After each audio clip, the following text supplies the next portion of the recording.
Хүүшээ. Залуу сайхан согоо шиг насаа 4 хамны дунд зэлэрч гүйр суугаад өнгөрөөч юм биш үсттэй. Арай штэ.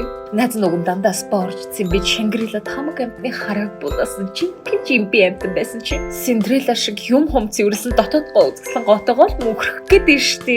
Корона нэрэ үнэн бац чина бидрэг ер нь найз нь бодоод байв л та.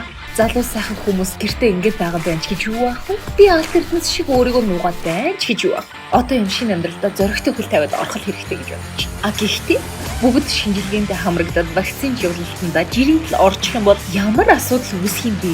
Дэлхийд бол new normal гэж яриад байгаа. Энд яг найз нь шинэ амьдралдаа бэлтгэлтэй хишиг бүгдээрээ орё гэж хэлмээр байна. Их цаг ирээд удамжаар алхаж харц булаадаг ажилла хийх цаг ойртод байна. За тэгээд guys амжилт хүсье арчаатай орой хайртай шүү.